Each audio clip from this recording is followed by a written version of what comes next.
Good morning, everybody. Oh, there goes the music. Keith Engle here for TGI Sports Talks Sunday Stream of Consciousness. How's everybody doing today? I'm sure. Listen, the last few Sundays have been awesome, and what I really had always envisioned the show to be just a continual stream of consciousness. Kill the format a little bit. I give you guys some topics, but we can go off that list, and we'll talk about that in just a second. I hope everybody's having a great Sunday. The sun's actually shining here. Is it not right now? It was shining yesterday. I didn't know what the hell that was. It hurt my eyes. It's our last show, scheduled show for a little bit. I'll be traveling. Actually, I'm leaving for work for Atlanta today, right after the show, actually. But we'll be off the next 2 Sundays. I'll try to get on. Well, I'll be on a cruise ship the next 2 Sundays. We'll be gone for a couple of weeks. So we'll talk about some of the shows and when they'll be on. Thumbs up to DDH today. Welcome everybody watching on TGI Sports Talk, whether you're on Facebook, YouTube, or Twitter. Feel free to comment. We'll certainly get to your comments. I know Anthony Price, and I'll say this a couple times. Guys, if you have a problem, and let me open up my Facebook right now, because if you have a problem, send a message to my messenger on my private, my personal, I'll keep it open, my personal Facebook messenger so that I can get the things in. We had a little problem with not Anthony Price, but Kevin Myers last week. So if you have that problem, let me know. Also want to welcome everybody watching on Let's Talk Sports YouTube feed. Northeast Streaming Sports. Today we're on YouTube, we're on Facebook, and we're also live on Roku. Get that Roku app downloaded. You can watch us on the big screen. Well, you could do that on YouTube, I guess, too. To comment, though, you got to make sure that you're on Facebook. And if you're having trouble on one Facebook feed, go to the other or send me a message, because I don't want to miss people's messages. I know Kevin had a lot of stuff, and I know other people have told me I've missed stuff, too. And I don't avoid anybody's questions, guys, or comments. And you may not like how I respond, but I will never ignore you. A quick shout out to Ralph Williams from RW Media. Especially, he does a lot of great stuff over there, especially Sports Corner on Tuesdays at 5 p.m. Eastern with Smoking Jim Frazier, WBVP, 12:30 a.m., 99.3 FM. So lots to talk about today, guys. We'll talk about my shows. There'll be no college sports huddle this Wednesday night or Saturday. I'm not going to be able to repeat it. I'm going to be away in Atlanta for work all week. When I get home, I've got to rush to get ready to head out on vacation on Sunday morning. So no stream of consciousness next Sunday. We'll do something on the fly. So try to, hopefully you get the notifications when I go live. We'll try to do something the next couple of Sundays. And there'll be an Are You Serious this Friday, but none the following 2 Fridays. Anyway, we'll talk more about that as we go today. And by the way, real quick, first topic I want to bring up, and there's some others. Here's some things I have on my mind we can talk about today. Anything you guys want to talk about, and I'll get your comments in just a second. The NFC, AFC championship games last week, very interesting games. Kansas City counted out in week 10. Week after week after week, I said, don't count out the Chiefs. They find ways to win games. They're only in the Super Bowl again. Is Mahomes' legend growing? Lamar Jackson comes up small again. Are the Chiefs and Mahomes hated like the Patriots are because they win? I feel we're reaching that position. We talked about it a little bit last week. Detroit, San Francisco. Couple of things at play here. Dan Campbell has a way that he plays football. He uses analytics. Says you go for it on 4th and 3 or whatever every time. Well, there are game situations that need to be taken into account, and Dan Campbell was reckless last week. That, however, does not dismiss the 49ers' victory. You still have to be able to take advantage of the mistakes the other team makes. And the 49ers turned it on when they looked like they were dead. We'll talk a little about the Super Bowl matchup if you want. We can talk about any of that. What else did I have down here? Super Bowl, Senior Bowl news. Michael Penix didn't play. Bo Nix didn't play well. Shane Rattler, Michael Pratt, their stocks seem to go up. Somebody keep an eye on with the Patriots is Michael Pratt later in the draft. What else? Barkley, players with their futures up in the air. Stephon Diggs, Tua, Barkley. We can talk about that stuff. Major League Baseball, big trade with the Burnes going to the O's. The Hall of Fame, they decided what they're going to wear. Leland, no insignia on his cap. No surprise, Beltre goes with the Rangers. The Rangers. Yankees and Mets, lots to do. College football don't have a lot. College basketball, Catlin Clark sets a new NCAA scoring record. She just broke the Big Ten record the other day. She breaks the NCAA record yesterday. And so, Kenny, don't say I don't talk about college women or women's sports, I should say. NBA, the Knicks, are they for real? They finally lost yesterday after winning 9 in a row. Got some injury issues, but I think the Knicks are actually contenders for potential championship this year. So, and is Brunson getting his full due? Lots to talk about, and we can talk about anything like that. I do want to mention before I get to these comments, and once we go with the comments, I know we start going. Carl Weathers. May not seem like a sports story to you, but it is to me. Started one of the great sports franchises of all time. Carl Weathers, as you hopefully know, played Apollo Creed in 4 Rocky movies until he met his demise in Rocky 4. Was instrumental to the success of the movies, and Sly Stallone has said as much. Starred in some other great movies, Happy Gilmore, Predator, to name a few. Also had recently been on one of the TV shows we were watching, and I can't remember what it was. The Mandalorian. He was a significant character in last season. Carl Weathers passed away peacefully in his sleep, as far as we know, at 76 years old. He'll be missed. And I will tell you that I sat on a plane 25 years ago. I sat on a plane with Carl Weathers from Palm Springs to, I believe, Chicago. It was an interesting ride. And we didn't interact a lot because he didn't seem to want to be bothered. But Carl Weathers passes away, and one of my favorite actors, actually, and one of the great characters portrayed in movies, in sports movies, and movies in general. Good morning to Dave Guyette out there in Amsterdam, New York. Good to have you with us, Dave. Back it up, Binge Podcast. JB's with us. Good morning. All of 28 degrees right now in Jersey this morning. It's a little chilly here, too. I don't know what it is. Do I have the temperature up? I don't know where my phone is. Better find it before I leave, I guess, today. Big game of the week from today, the Super Bowl. Yes, Kansas City and who are they playing? San Francisco. A rematch of a few years back where San Francisco led much of that game. Kansas City, again, as you still see today, finds way to win games. Drew. I do see your good morning, Drew. Thanks for checking. Hopefully it stays there.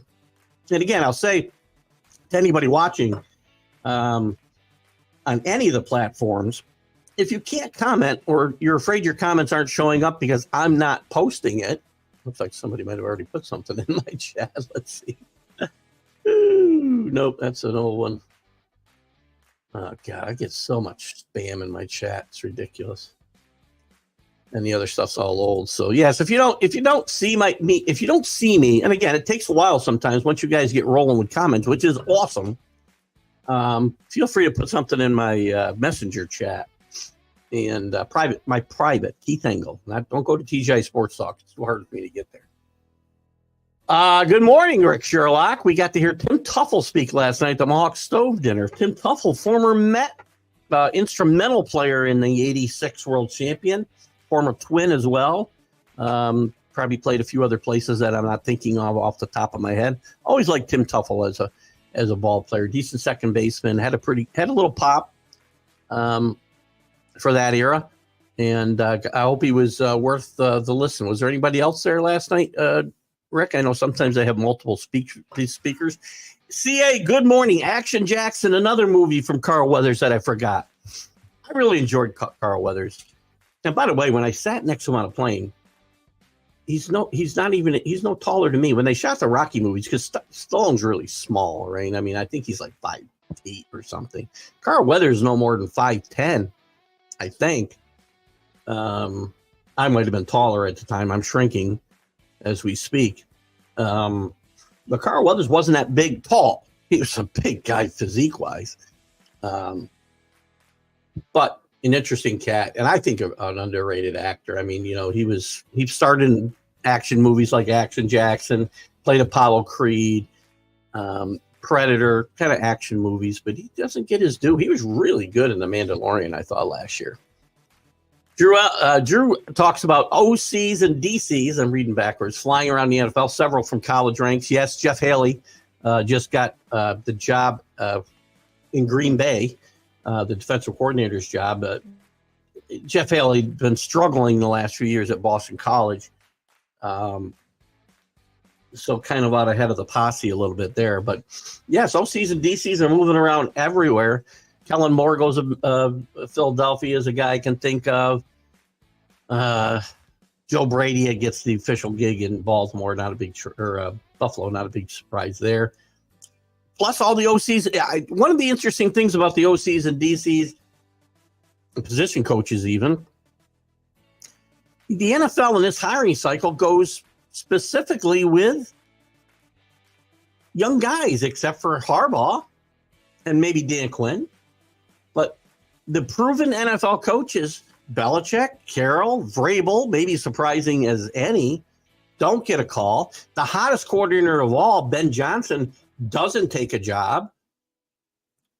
And Adam Schefter kind of misreported, and Mike Florio from NBC Sports got all over him for reporting that Johnson didn't get the Commander's job because he was demanding too much money, too much power, and it turns out none of that was true.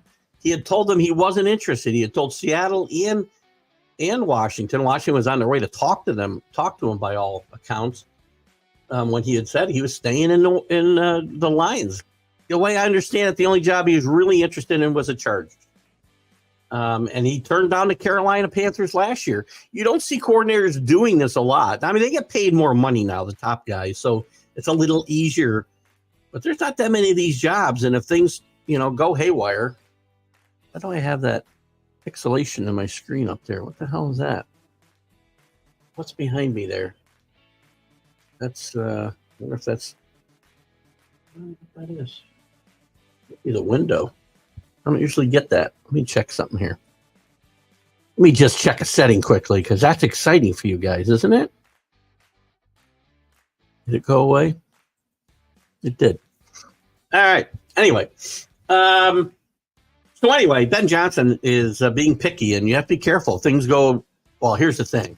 There's also some chatter that he wants to stay with the Lions, because if things go poorly for Dan Campbell next year, especially after his faux pas in the NFC Championship game, Ben Johnson would be the likely successor to Dan Campbell. I don't see that happening. Campbell's been pretty successful, reckless or not. And I see guys sticking up for him. That's the way he played all year. Well, it's not game 7. It's not week 7 where you just come back next week. There is no tomorrow, to quote Apollo Creed from Rocky 3. There is no tomorrow when you're playing the NFC Championship game. You have to take game circumstances into account. This is why I don't like analytics in any sports, because you don't take game situation into account. And these guys who rely on analytics, whether it's baseball or football, sure, it happens in other sports. They're the two that I know the best. If you just look at the numbers, and don't have a gut feel for the way the game's progressing in front of you, then they're misused. And I just don't understand it. I just don't understand it. That first call last week he made, you've got to take the points. I don't care. I don't care. In a different situation, behind 10 points, 11 points, maybe 12 points, whatever, go for it. Even there could be positions where you're ahead, right? If you're only up 3, then maybe you go for it. Up, I think up 17. No, what were they up at the time? Yeah, I think they were up 17. No, it's 21. I want to say they were up 21, but I'm not sure. Well, yeah, 24-7, wasn't it? 27-7. Anyway, it would have made it 3 scores. It really doesn't matter. Would have made it 3 scores, which is a whole lot different than 2, especially when you got a team that had 0 momentum. So now not only do you get a little bit of life and momentum because they stopped you, but they make one big play and all of a sudden momentum changed 100%. The second time he doesn't go, it's 27-24. You've got to kick the field goal and tie the game. Your team had just blown this big lead, and we're now trailing by 3. You've got to take the points.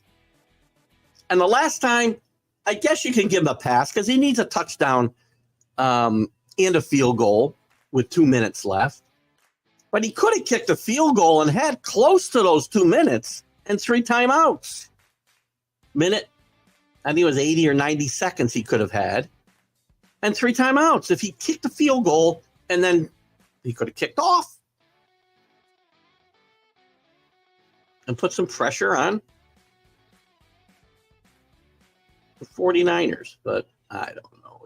Again, whatever. He gets paid to make those decisions. I don't. And this isn't second guessing, because I said every time before the play, you can ask my wife, what is he doing? What is he doing? It's the wrong play, even if it works. Force 10 from Navarone. Carl Weathers, did not see that movie, to be honest with you. Guns and Navarone, all-time great movie. Did not see Force 10 from Navarone. I'll have to check it out. He was a Twin. Tim was the only speaker. Yeah, I remember playing with the Twins in the Mets, and he may have played someplace else after the Mets, but very decent. Again, a good Major League Baseball player. Big part of that that Met team platooning with Wally Backman at second base. I saw that, Rick. It's funny. I was looking at the had some headlines this morning, and I see Kingsbury up for the Commander's OC job, and I'm like, wait a minute, he just took a job. This is not a guy I want around my team. I didn't like him at Texas Tech. He's a former Patriot backup quarterback, by the way. I didn't like him at Texas Tech. Coached Mahomes, by the way, there. Couldn't win in college with Patrick Mahomes. Couldn't win it in Arizona. Never liked them. I watched they were part of not Hard Knocks. Yeah, Hard Knocks in season, actually, the year he got fired. I just didn't like the way he carried himself. So again, he gets a job, and somebody else offers him a job, and right away he's looking to get another one. Bill O'Brien may be doing the same thing in Ohio State. Now it's a little different because it's upward mobility if he were to become the head coach of Boston College, which he is, one of the rumors. Most proven winner, Ken Norton Jr., not even in the mix. Now, how strange the NFL is. What are we? That's kind of random. What are we talking about? Most proven winner, Ken Norton Jr. He's not. He's great. He's a proven winner. Linebacker with the Cowboys and the 49ers. Oh, are we talking about him? As a coach. All right.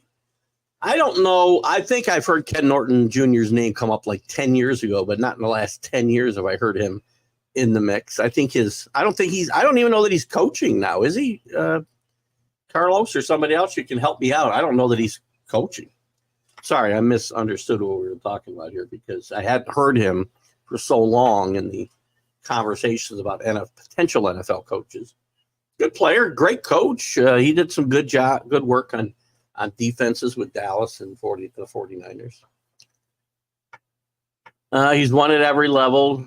Football as a player and a coach. For once, I really can't disagree with Carlos. But now I think his star has probably fallen. Let me take a look at Ken Norton. He's even coaching today. Let me see. Ken Norton Jr. Did some acting, by the way. Didn't even know that. From the looks of it, Ken Norton Jr. is on Chip Kelly's staff at UCLA, his alma mater. Let me check out Wikipedia here and see what they got to say. Coaching career.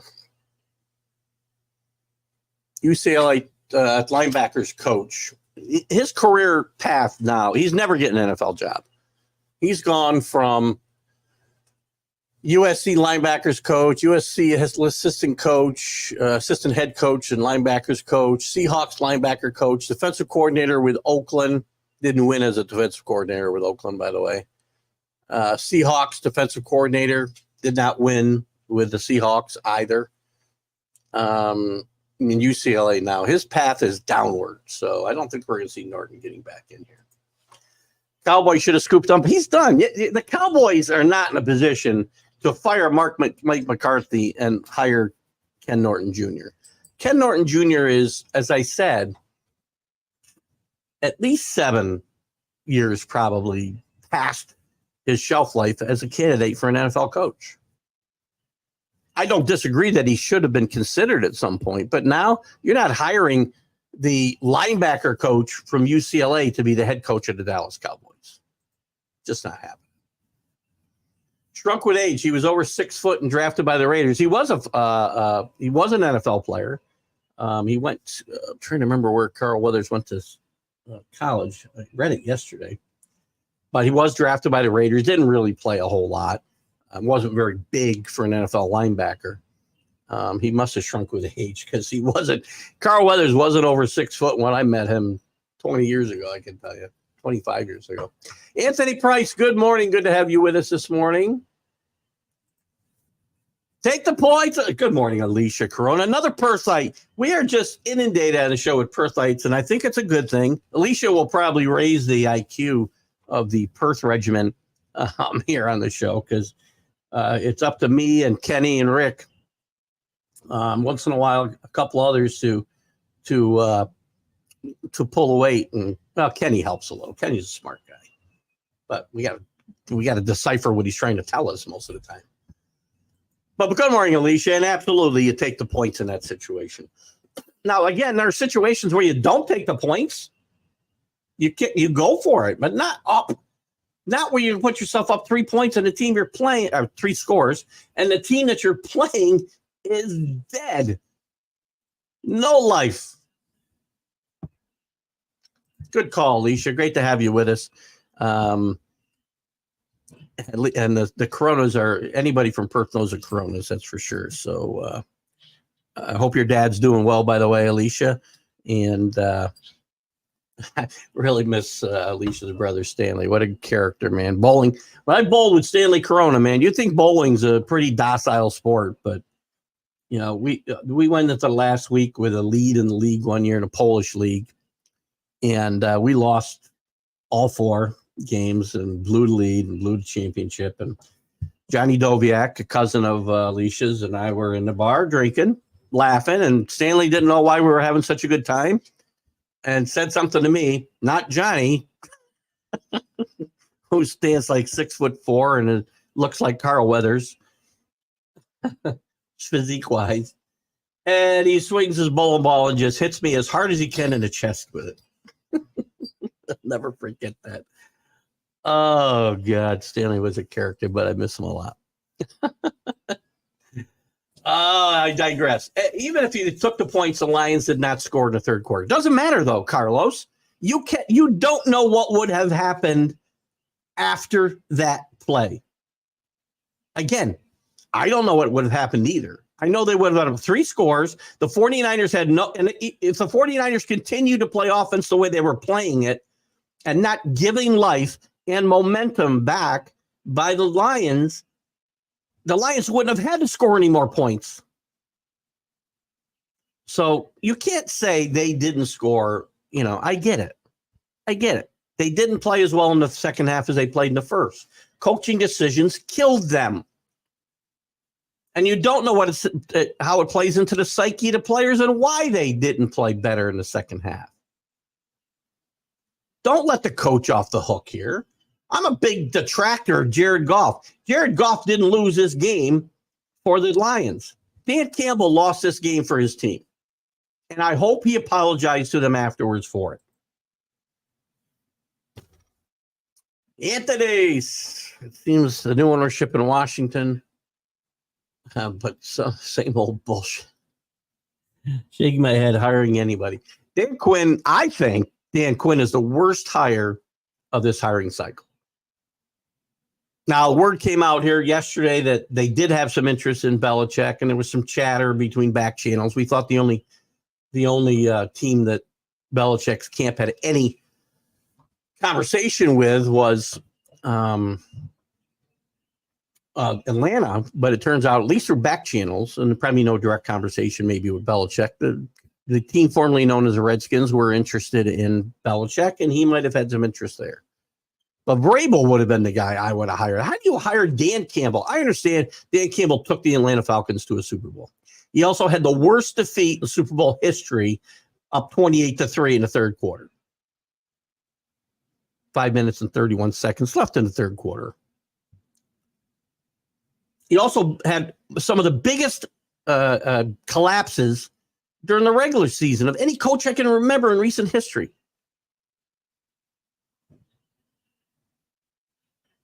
I would have gone with Mike Vrabel, whose track record at Tennessee was pretty good.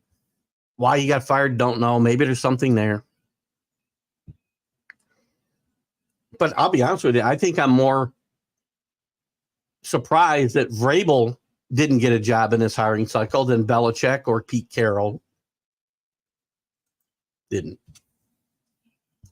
CA, Carrol started his movie career with a small role in one of the Dirty Harry movies, Magnum Force. I do remember that. I think he was one of the punks. I don't know if Eastwood shot him or not, but might have deserved it. However, he was in Death Hunt after Rocky II and Predator. Predator's a really, really good movie, by the way. But Death Hunt, I do not remember Death Hunt. I'll have to check that one out as well. CA all over the Carl Weathers information. I like that. Somebody always picks things up here. I can mention anything. And by the way, I don't think I mentioned, rest in peace, Carl Weathers, and our thoughts and prayers are with your family. There's our good friend, Kenny Gifford. Speaking of Perthites, I was just telling the audience how until today, you're maybe the brightest of the no disrespect to Rick or myself. Kenny might have been the brightest person to come out of Perth. The people that comment here at this show. I don't know. I have any evidence of that, by the way. I'm just saying it. But today, we have a new Perthite check-in for. I don't know if Alicia's ever commented on the show before, but Alicia Corona Wilson had commented earlier, and I gave her the credit now for being the most intelligent Perthite to join us. Robert Shaw and the rest did a good job. I do know the movie, and maybe I've watched it. Is Harrison Ford in that movie? Harrison Ford, I think, is in that movie too. I don't know. I must have watched it. The Guns and Navarone is just, you can't top Guns and Navarone. Great cast: Gregory Peck, Anthony Quinn, David Niven. But it's a classic. It's a classic.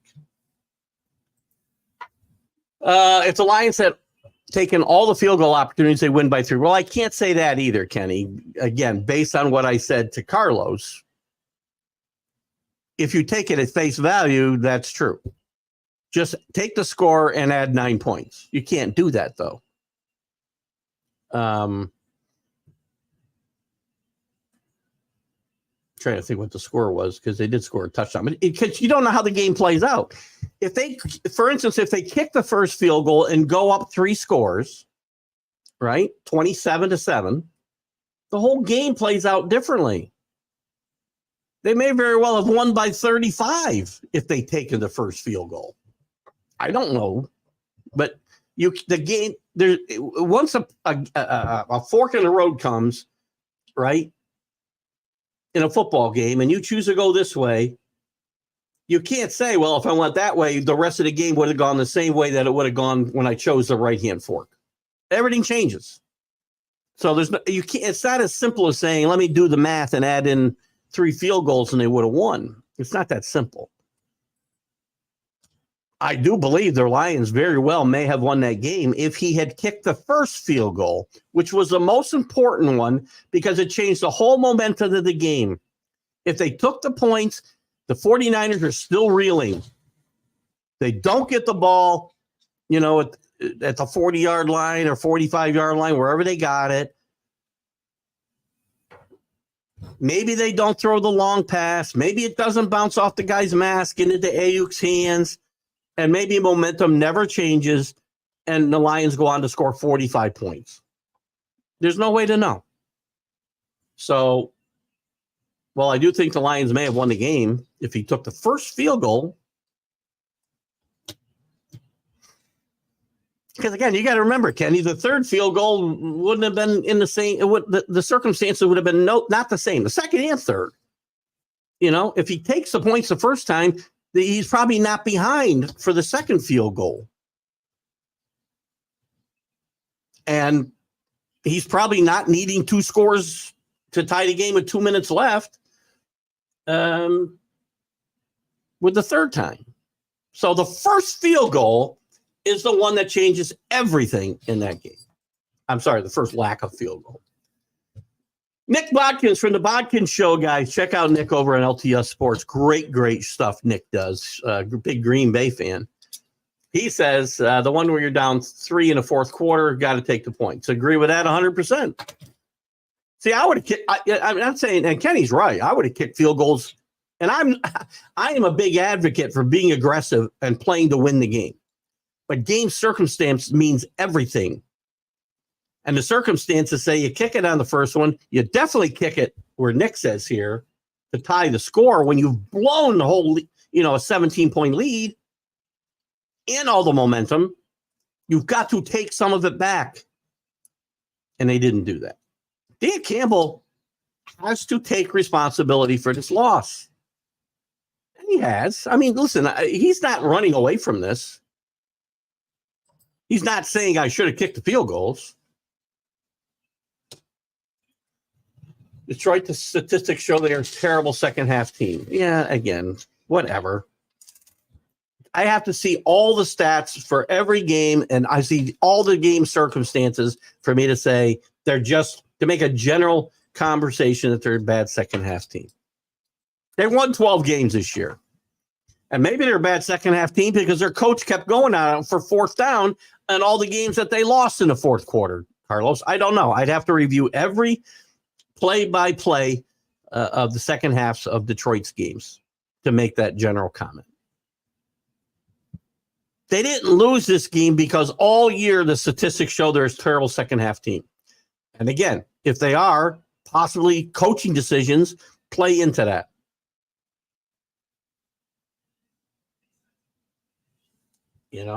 I mean, are we looking at points scored? If they're down a ton and they're throwing the ball, trying to come back in the fourth half.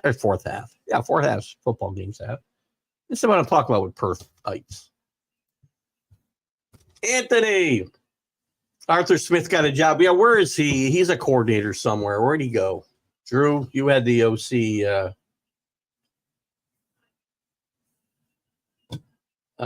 Don't know.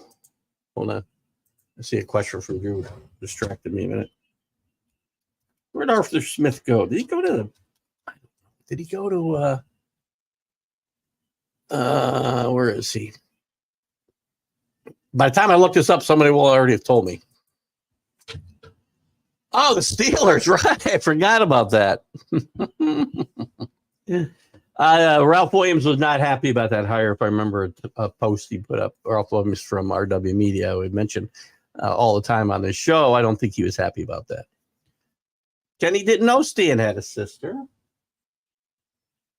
Well, now you know.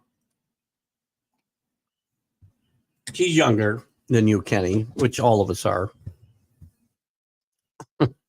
He's a little younger than myself as well. I think she went to school with my brother, Kevin. I'm not sure. I don't know if Alicia's still listening. If she is, she can chime in. But I think I see a comment coming up here. Detroit showed exactly what kind of team they were, and that's consistently inconsistent with a serviceable quarterback. You love that word, serviceable quarterbacks. In this case, you're right. You made the same comment about Jordan Love last week, and you're absolutely wrong. He's not a serviceable quarterback. He's about to become one of the best quarterbacks in football.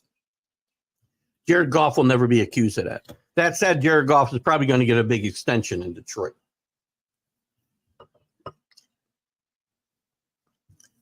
Listen, Detroit was better than I gave them credit for. Consistently inconsistent. 12-5 is not consistently inconsistent. Did they put up some bad games here and there? Yes. Did they play a very good football game on Sunday for 3 quarters? 2+ quarters. They absolutely did. If you want to say they're just a second half team and they choked, go ahead. It's easy. That's the easy commentary to make, Carlos. They're just a second half team. They choke in the second half all the time. They're inconsistent all the time. That team was still in control of that game when Dan Campbell took that control away.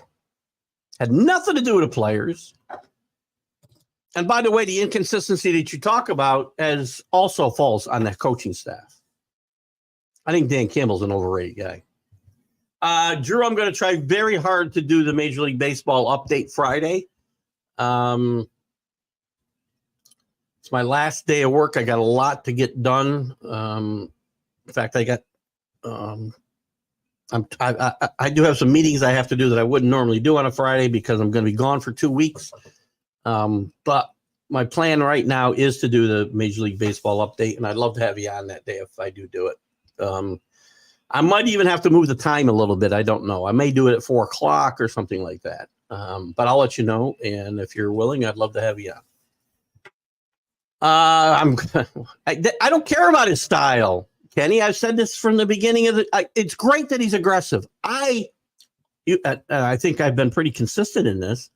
I praise guys who are consistent and play to win the games. But when you are aggressive, it's got to be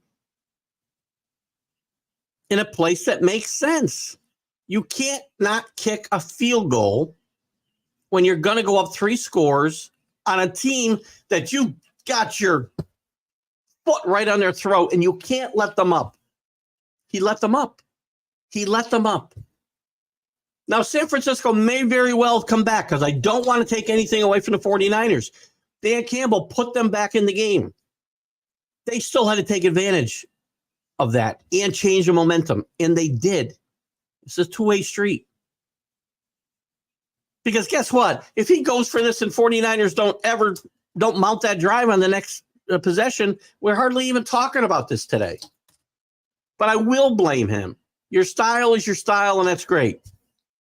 But you have to have a feel for the game, and there's a time to do it, and there's a time not to do it. Most of the time, I'm all for that move.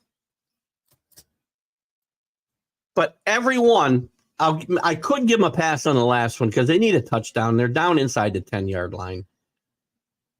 I mean, if you kick the field goal on the last one, you can, potentially – nobody recovers onside kicks. So you had all your timeouts. If you kick the field goal with 90 seconds left or whatever, you'd have been able to kick off and hope to stop them. Those odds aren't good either. I get that. But the odds are probably better of that than recovering an onside kick would be my guess. And I get it's his style, and I'm happy that he said before the game, if this situation comes up, I will go for it. He said 4th and short, he'd go for it. He didn't talk about game situations. And I'm sure that team was ready for anything.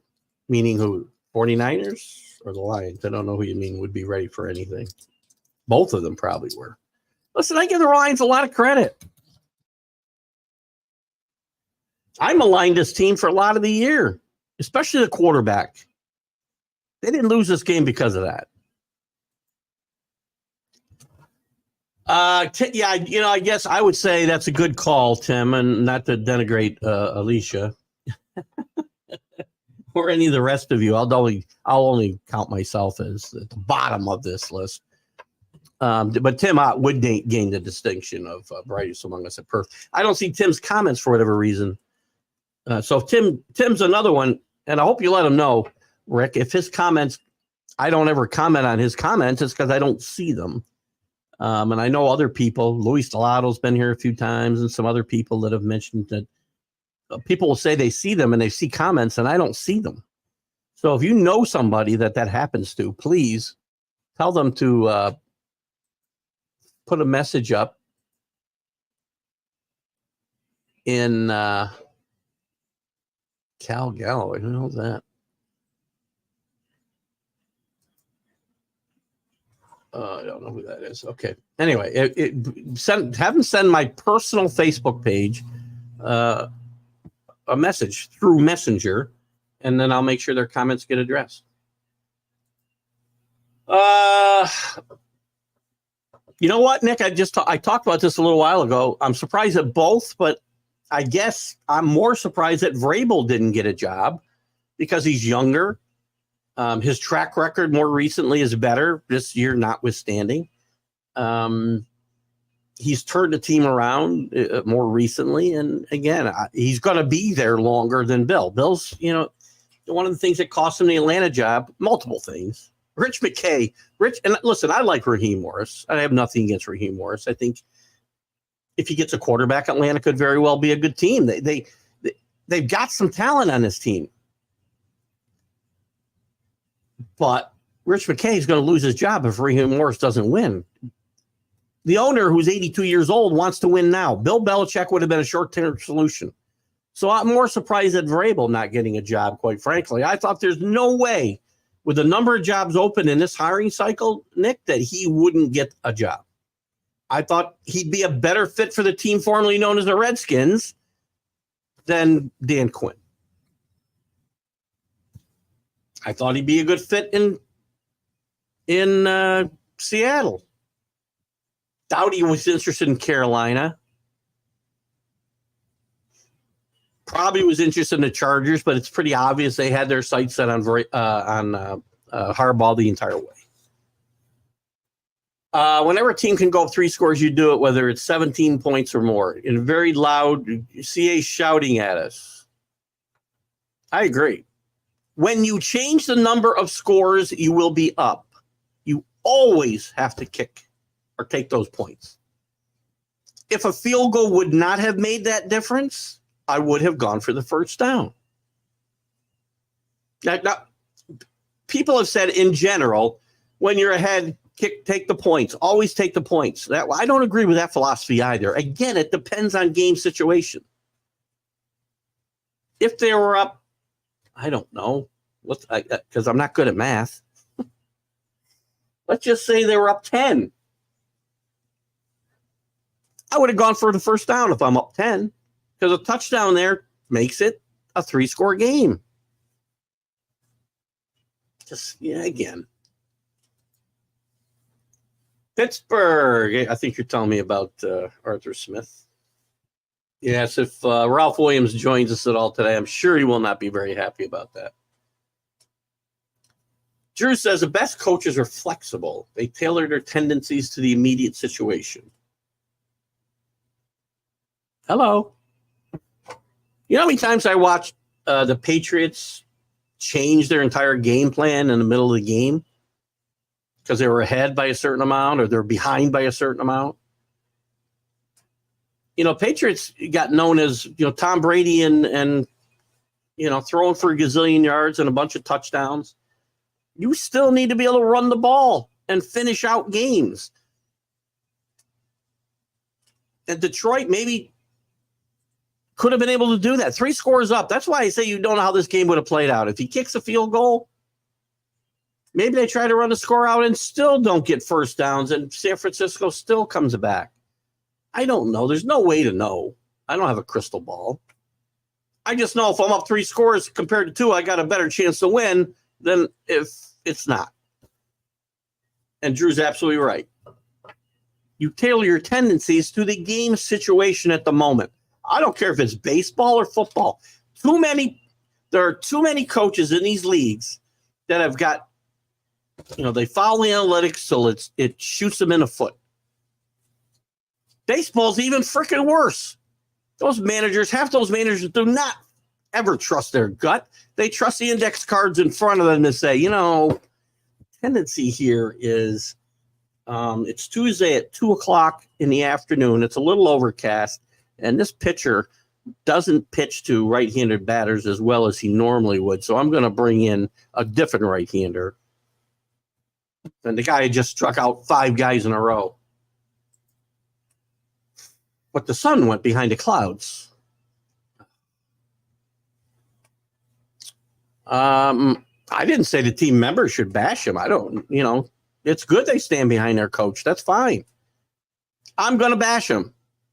I'm not going to say something I don't believe. And I guarantee you, Kenny, there are guys that are being good troopers, good teammates, good employees and keeping their mouth shut. You don't think there's guys on that defense especially saying we needed to go up 3 scores there? Just because they haven't said it publicly. What you should have added publicly bashing the Lions coach. I would think internally there's some discussion. And I'm not saying he's lost this team. He's an aggressive coach, and players like that kind of coach too. I get it. I don't have a dog in this horse. I didn't bet Detroit, and if I did, I would have won because they covered the point spread. I bet the 49ers. I was happy. He went for it. So I want to take it from a personal standpoint a little bit. In my situation, I got to give up 7.5 points. I want him to go for it. I think there's no way I'm outscoring this team by 25 points in the second half and have a chance to cover this spread ever. I'm just hoping to watch a good second half, which we saw a great second half.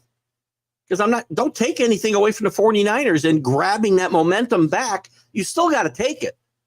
Once Dan Campbell opens the door, the 49ers still have to take advantage of it. And they did. So I'm totally without a horse in this race. I have nothing here. I mean, actually, the 49ers did get up. My bashing of Detroit has nothing to do. I don't want a field goal there. Every point Detroit scored was going to be hurting me with any chance to cover 7.5. They actually got up 10. And I knew, by the way, speaking of that, my wife goes, "Oh, you're happy now. They're up 10. You got a chance to win." I said, "I'm not going to win this game. Detroit's going to get the ball, and they're either going to kick a field goal, and the game will be 7, or they'll score, and it'll be 3. And no doubt they were going to score some kind of points down there. In fact, I was happy Dan Campbell was going for it again because my best chance, she's like, "Why are you rooting for them to go for it?" Because the 49ers weren't scoring anymore, no matter what happened. This was something way out of the norm. I wanted them to score. I wanted them to keep going for it down there because I know with a field goal, I'm definitely beat. I got a better chance to stop them 4 downs than I do of blocking a field goal down there inside the 10. So I don't want them doing the right thing. So Dan Campbell helped my case. I still lost the bet. Dan Campbell's views is going for it all the time, showing confidence in his players. I don't disagree with that, which garners support, which I agree with. But the players are smart enough to understand that if he alters his usual, they're smart enough to understand if he alters his usual style of circumstances. I agree 100% with Drew here. Drew's speaking exactly what I'm saying. In a nutshell, that's what I'm saying. I love his aggressive style. Week 7, I don't care if he goes for it there. I really don't. It's stupid to do it there, too, in my mind, because you're risking a win. But you're going to get to play more games. Thanks for the boost to the ego, but I graduated with 35 people and was 33. Yeah, but I think, Kenny, you're a smart guy. I know you well enough to know that you're a very smart guy. I didn't graduate very high in my own graduating class. We were up to 53, I think, by then. We were growing leaps and bounds at Perth when I graduated. And I was probably in the 40s. So, but I don't consider myself a stupid person. I don't speak well all the time. I don't always write well. I like to think I know a lot about life. Jerry Jones should hire Vrabel to run his defense. I don't know that Vrabel wants to go back to being a coordinator, though, now, Neil. Neil being a Cowboy fan, I don't know that Jerry Jones didn't do the right thing keeping Mike McCarthy, speaking of the Cowboys. The defense, and here's the thing with the Cowboys losing so badly to the Packers. You know, Dan Quinn is this defensive guru, but at the biggest point in the game, or the biggest point of the season, his defense plays as bad as they could ever play. You want to blame that game on Dak? Go ahead. Dak didn't play defense. Just saying. Mike McCarthy doesn't coach the defense. Now, as far as Vrabel goes, I'm not sure he wants to step back. I think he thought he'd be in play for a head coaching job, and I mean, there's certainly being a coordinator for the Cowboys is a fairly high exposure job too. So that would keep his face and name in the limelight a little more. So, and I think he'd be good for the Cowboys, by the way. So that's a better deal for the Cowboys than it probably is for Mike Vrabel. He was a defensive coordinator for the Texans, by the way, before he took the job at Tennessee. Short term with a title is a little better than a long term with nothing. What are we talking about? Short term with a title is better than long term and nothing. Not sure. Kenny, you're going to have to help me there. Ooh, Scott. Where's Scott? Is Scott with us? If Scott's with us, unless you're calling me Scott. Haley, the new defensive coordinator for the Packers, does have a defensive background. He's actually a Siena grad from up here in my neck of the woods, Loudonville, New York, just outside of Albany. Not known for their football prowess or basketball school, and even that's overstating it sometimes. He's fairly high regarded in the college circles. Head coach of Boston College. He's probably about ready to be chased out of town. Would have been on one of the hottest seats next year, most likely. But by all intents and purposes, he's a very good position coach, and I think they could have done worse. You did mean Keith. That's okay. I've been wrong old guy. There's a lot of, by the way, there's a lot of ageism going on here. And I might have to go to HR about this whole thing. But I kid you, Nick. Nick, what is up with the whole cold water thing, by the way? What did your whole family lose a bet? Or did you lose a bet and your whole family had to pay the price? What's going on with these polar plunges you're doing in the tubs? Now, I do know people think that's gas. Has some health benefit. I don't really know. Nick, I'd love you to explain it if you can, briefly. Anyway, I think, Haley, listen, here's the thing. I know you guys all want to Barry out of town. That defense didn't play bad, though, did they, the last quarter of the season into the playoffs? They faded in the second half against the 49ers. I get it, but you know, maybe they were starting to get it. And again, I don't know about him previous to that. I know they struggled early in the year badly. And before this year, I'm not sure. I'm sure that defense wasn't great last year. And I don't know how long Barry was there. So, but Haley, listen, I think Haley will be a decent addition up there. Young guy. Anthony's got a random question. Does the Senior Bowl bump up your stock when you have NFL a Combine and Pro Day? It does. One of the reasons it is there's pro coaches there running the drills all week long. And I think they like to see what your practice habits are. I think the game itself, Anthony, is not that important. The week leading up to it, or it might even be more than a week, leading up to it is important because there's two professional coaching staffs that are running these practices, for 7 days or whatever. This is where Shane Rattler, his stock has improved because I believe he was voted the MVP of the week, the camp, or one of them, because he really, really stepped up during the practice sessions and the scrimmaging and whatnot, which is probably far more important to these coaches than the game itself. And not that the game's not important. It also lets them see some of the, and again, guys outside of the Rattlers and the Bo Nixes, there's guys there that don't have as much film on that they can see up close. So there's a big advantage to the players doing well, and there's a big advantage to the coaching staffs that get to go there and do this. And I don't remember which coaching staffs were there this year. I know the Patriots were there last year, I believe.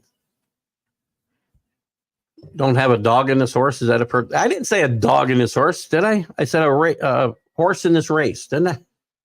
If I said it. So we're mixing a metaphor. I had an uncle who used to say he had ears like an eagle. If you want to talk about mixed malaprops. Or mixed metaphors, mixed malaprops. That's another one. A dog in this. If I said that, I definitely misspoke. I know that at least one time I did. I thought I said I didn't have a horse in this race. I could be wrong. Thank you, Drew. We'll make it a perfect expression if not. Jerry Jones should fire himself and hire a new owner with some business sense. Here's the thing about Jerry Jones, and I've said this as well, that I didn't think the Cowboys would win as long as Jerry Jones was making the football decisions. But the argument doesn't hold as much weight. The talent is there. The talent is there. So I've stuck up for Mike McCarthy. You don't win 12 games 3 years in a row in the NFL and know nothing. Who's laughing at me over here? Can I see who that is? Oh, Rick Sherlock.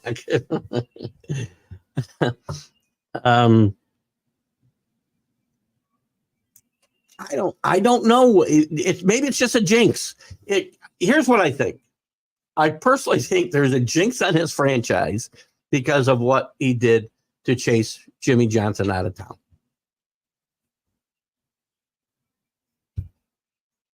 And again, how do you fault? Boy, I hate sticking up for Jerry Jones. I can't fault his business sense. I mean, he bought a franchise that's worth probably 20 times what it was worth when he bought it. 10 times. He built a memorial to himself in AT&T Stadium. The guy's worth a lot more than when he bought the Cowboys. So business sense, football sense, maybe. But they've even done a pretty good job of putting talent in place there. I think they need some real leaders on that team. My big problem with Dak, I do this all the time, Dak Prescott, is maybe he's not the leader they need at that position. He's a very good quarterback. Sorry, I know Kenny doesn't like him. I know a lot of people don't like him. But I don't think he's a leader. He's not a leader in the sense of Peyton Manning, Tom Brady, Patrick Mahomes.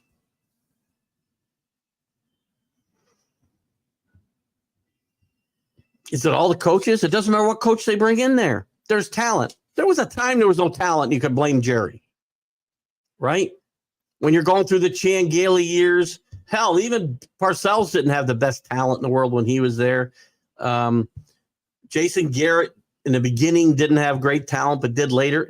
But now you've gotten good talent, through the back half of the Jason Garrett era, through this whole Mike McCarthy era. And they still lose. I don't know what the answer is in Dallas anymore. Quinn was more concerned with getting a head coaching job than coaching a playoff game. Well, I don't hire that guy. Who hires that guy? Why?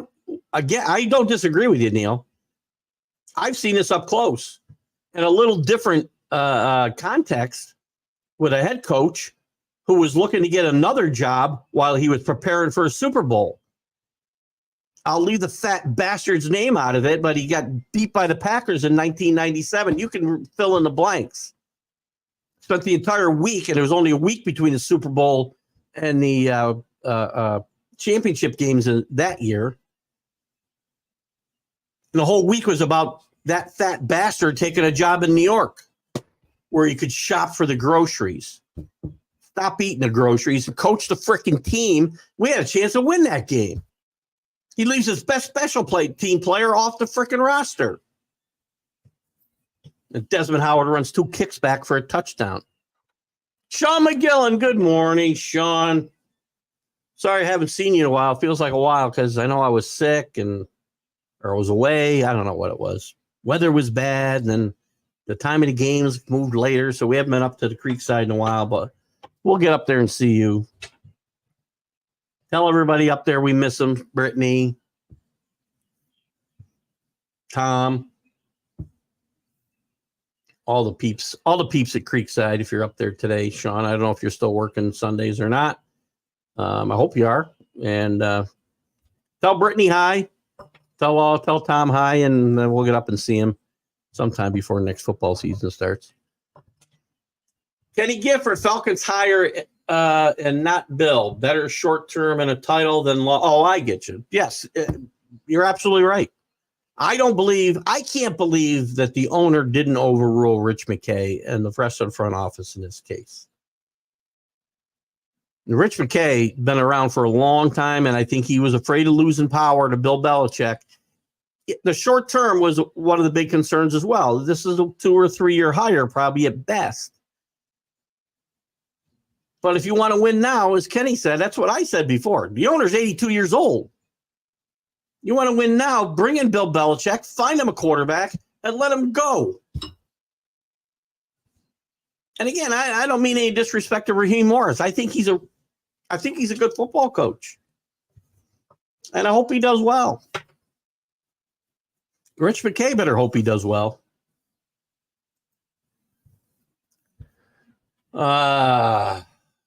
Who did Dolphins hire? Local guy? Really? Let's find out. Dolphins, DC. Oh, Anthony Weaver. Coach for the Ravens for a long time. Anthony Weaver. Good catch there. Rick, I hadn't seen that move. Anthony Weaver is from, where is he? He's from Albany, I believe, right? Went to Albany High, if I'm not mistaken. Let's see if it says in this article. I believe he went to Albany High School. He was a very good defensive player in this league for a while, too, with Baltimore. Played 7 seasons, defensive lineman with the Texans and the Ravens.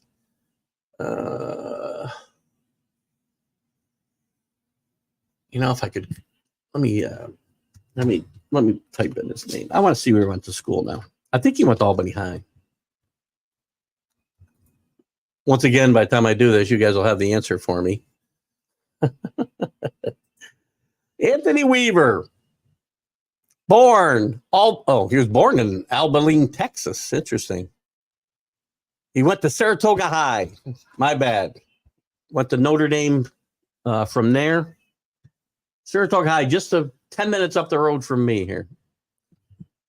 So Nick says it's good for the health. Is it good for my heart, though? I'm 64 years old nearly now. Can I do that and risk not having a heart attack? Nick talking about his daily. Check out Nick's page, and you'll see his, I think, daily plunges into an ice water bath.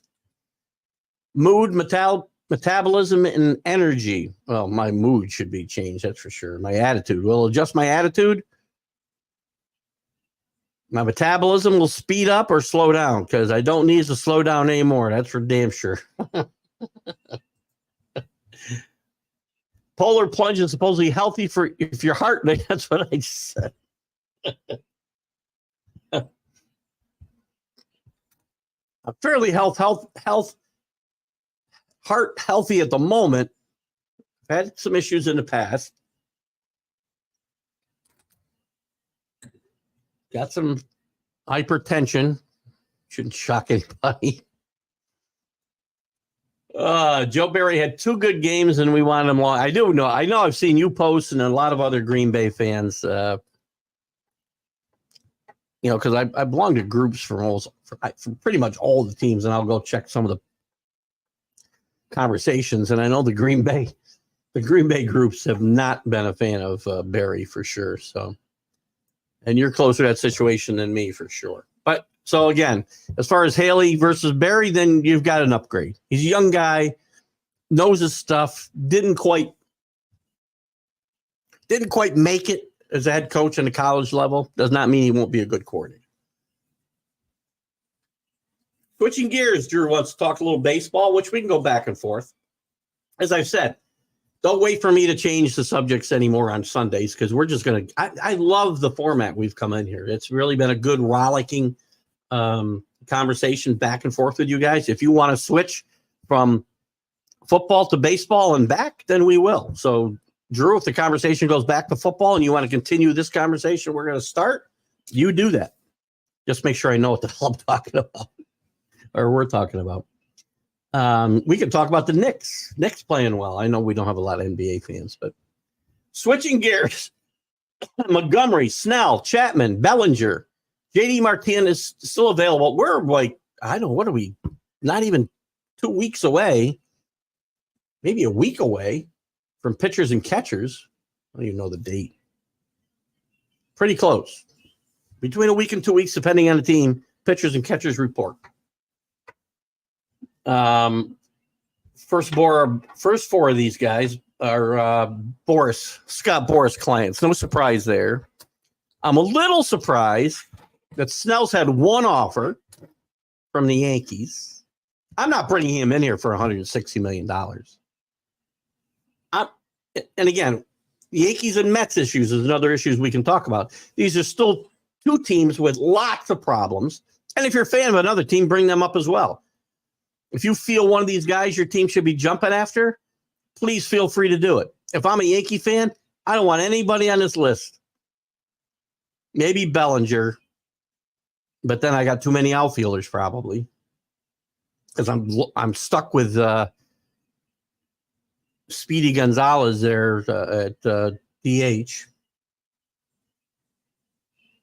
Sorry, Giancarlo. Montgomery, I don't trust. I've seen him in New York. I mean, he's a good. He's not a. I'm glad he got his World Series win with the Rangers. He's pitched well since he left the Yankees. I don't trust him to come back here and pitch well in New York. I have this conversation all the time with both Jack Hirsch when I'm on the Mac and Jack show, and one of the followers of this show, I won't mention his name, he usually messages me and we get an argument. We had this huge argument about Rondon last year. And I said Rondon won't pitch well with the Yankees. He'll either get hurt or New York is not a great spot for him. He proved both things to be right. Both things. And the evidence was there that I couldn't trust him. He'd had 2 great years, 2 really good years, at least, with the San Francisco Giants before coming to the Yankees. But I said he'd be a bust. He was a bust. Now, maybe he comes back this year. I'm not putting a lot of faith in it. This guy wouldn't believe me. He called me, why do you hate him? Why do you hate him? Blah, blah, blah, blah, blah, blah. I was right. And I said the same thing about Snell this year. I understand he won the Cy Young. I understand he's had some other good years. Half his career, he's not had good years. He's pitched his entire career. Don't tell me San Diego's a big city, because it's not. San Diego's not New York. It's not Philadelphia. It's not Los Angeles even. It's not Boston. And he pitched in Tampa Bay and San Diego, 2 places where you're not going to get killed in the press like you do in New York. The guy walks the ballpark. His control is ridiculous. I don't give a crap about how many guys he strikes out per 9 innings. I could care less. Kyle Farnsworth had one of the, I'm thinking of a guy who came to the Yankees and stunk it up. Had a great, I used to have him on my fantasy teams all the time. That guy always killed me. I need to look at other stuff. Yes, he's had some good years. He's had some really bad years too. And I don't think he's got the personality to pitch in New York. I really don't. Could be wrong. The guy who surprises me most here, I thought Chapman signed, but I could be wrong. Oh, you're talking about the third baseman, Chapman. I take that back. I take Chapman, put him at third base for the Yankees in a second. Bellinger, I can't take anymore. I would have, but I got an overcrowded outfield. Chapman, the Yankees could still make use of Chapman for sure. Really good defensive third baseman, decent bat, frees me up to move DJ around the infield, because right now I got DJ playing third base, or I got Peraza. And if DJ's got to play, I got to hope Cabrera can come back and be the player that he was, bouncing all over the field. So a little surprising, though. We're this close to spring training, and we got especially Snell, Chapman, and Bellinger. JD Martinez is a DH. I mean, when you're a DH, your options are going to be limited. Mets should bring him in probably on a really cheap contract, 1 year. Mets could use him. See, I'm shocked I haven't seen Death Hunt. Charles Brown, maybe I have. Maybe I'm going to check it out now. I can tell you that. CA giving me that Carl Weathers nostalgia. I just jotted down Death Hunt. Let me write it over here, because where I wrote it, I'm going to throw that paper away. Carl Weathers. Why is my pen out again? Carl Weathers, Death Hunt. And I promise to give Force 10 from Navarone another look. You didn't answer me. Was Harrison Ford in that movie, by the way? Force 10 from here. I feel like I've seen it and just didn't stick with me. Anthony, is John Harbaugh and Mike Tomlin in the same boat? They're both winning, but nothing comes with it. But we say John on the hot seat and not Tomlin. I don't think John's on the hot seat. Do you really think John's on the hot seat, Anthony? Because I don't think he is. I think he is entrenched in Baltimore just as solidly as Mike Tomlin is in Pittsburgh. Pittsburgh would have to go right in the tank, right in the crapper, I think, to get fired. I know Ralph Williams won't like to hear that either, because I don't think he's a big Mike Tomlin fan these days. Pittsburgh is more loyal to their coaches than any team in sports that I can think of. And I think Tomlin will stay there until he wants to go. I said that about Belichick as well. Barring a total collapse. Belichick would have been able to stay there if he just even been a mediocre football team. Mike Tomlin will be able to stay there. Mike Tomlin got this team into the playoffs somehow this year. He's not so if you're saying that John's on the hot seat and Mike Tomlin isn't, I don't think John Harbaugh's on the hot seat either. I think John Harbaugh deserves, with, again, barring a total collapse and loss of the team in the locker room, John Harbaugh is one of the best coaches, most consistent coaches in the NFL. And we're talking now about two of the longer tenured guys in the league.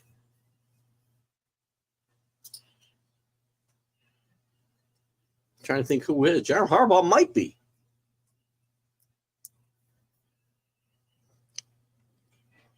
Listen, I don't like some of the things John Harbaugh's had to say about the Patriots over the years, but I think John Harbaugh is a class act and a really good football coach. Maybe underrated. He's got a Super Bowl victory. He won with Joe Flacco, guys. Joe Flacco. I know Joe Flacco had a great year that year, but still, he won with Joe Flacco. Dave, you're not really going to ask me about the Pro Bowl, are you? Nobody cares about the Pro Bowl. I'm assuming you don't care about the Pro Bowl. There is no game. It's a flag football game. They do some skill competitions. And that's still better than the actual game they used to play. This used to be a real game. Rick, I think it was Rick, posted a video in our TGI Sports Talk chat.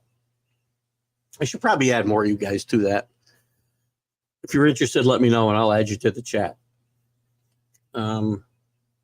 Just put a note in the comments here or send me a message and I'll put you in the TGI Sports Talk chat. Some cool stuff we go back and forth on. But he posted a picture of Sean Taylor just laying out. I don't know who. I can't remember who the running back was.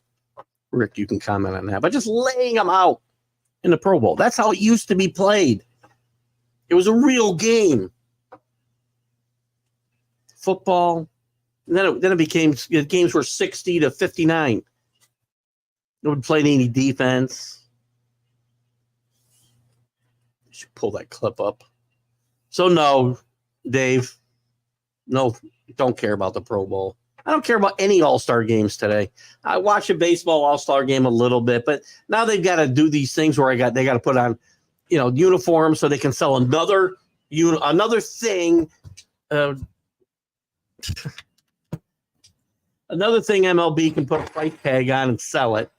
Just put them in their freaking uniforms. We don't know who all these guys are, these young guys. Put them in their team uniform so I know who the hell I'm watching. God, I hate that. Oh, you have no idea. Oh, sorry, CA.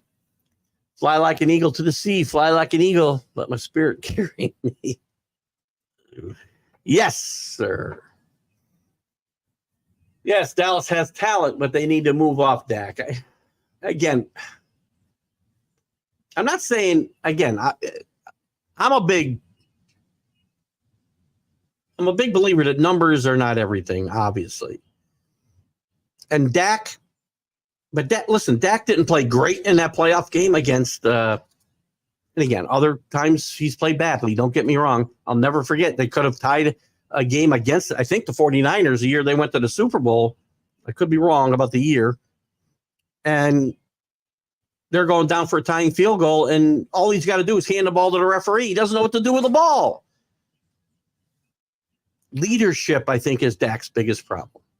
And maybe that means they need to move on from him. But the thing is, Kenny, it's easy to say I want to move on from him, but what do you do in the meantime? Who plays quarterback? You got to have a quarterback. So unless you can trade Dak for a high draft pick.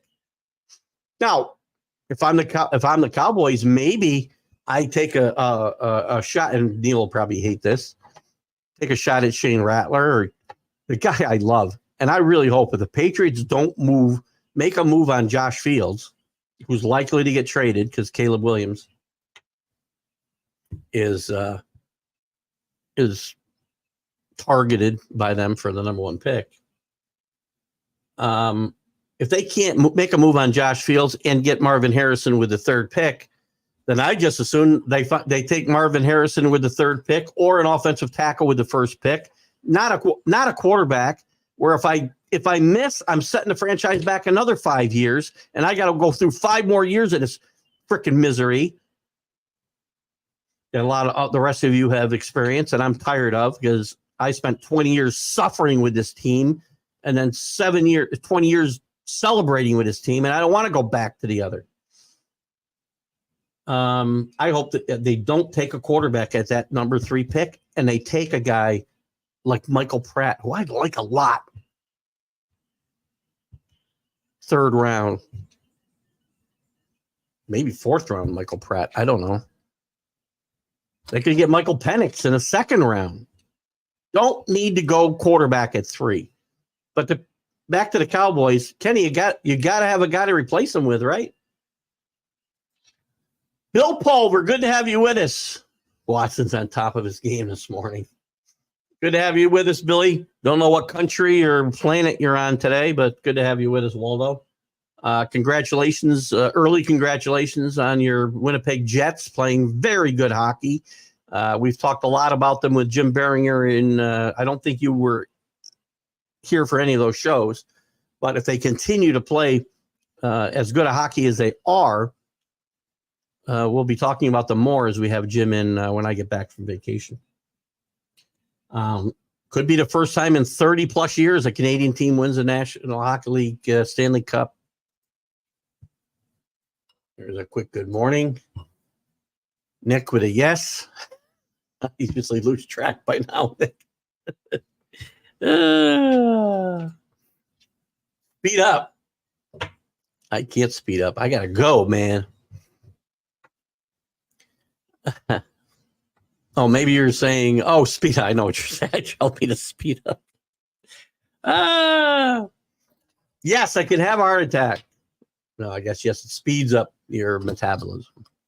Maybe I should try it. Listen, when I get out of the shower every day, it might be too much information for you guys. I learned this from reading Ian Fleming, James Bond novels. And one of them, Bond always would take a scalding hot shower and then follow it with ice cold. Open the pores wide up and shut them right down. And that's what I do. So maybe I could handle this without having a heart attack that Kenny mentions. Seems to be if you're older, then your time as NFL coach is gone. Well, that's what we see this. I think that's a lot of it, Kenny, as we talked about. I think with Pete Carrol, had one chance for a job this year. One chance. And it goes to, and maybe if Neil's with us, he may refute this, or maybe he wouldn't like it. Kenny, you're not a Cowboy fan. I know you're a Dak hater, and I know a lot of you guys are not Mike McCarthy fans. I think Pete Carroll had one chance at a job this year, and as was if the Cowboys fired Mike McCarthy, I think that's the direction Jimmy Jones would have gone. Jerry Jones would have gone the Pete Carroll direction. I think he would have been a perfect coach for that team. But I think you're right. When it comes to Belichick and Pete Carroll, I think the age does hurt them, because it hurts Belichick in Atlanta, because Rich McKay, again, he didn't want to give up power, but the way he really talked Blank out of this, Arthur Blank out of this, was the fact that you're really looking at a 2-year plan, which Arthur Blank ought to be looking at because he's 82 years old. Hell, I'm only looking at 2-year plans at 64. But you're right. But that doesn't explain Vrabel to me. Vrabel's a very young guy, relatively speaking, and I'm shocked he didn't get a job. The Orioles, yes, Kenny, I'll answer for Drew. They traded for Corbin Burnes. Really, one of my favorite pitchers. I want the Yankees to get Corbin Burnes in the worst way.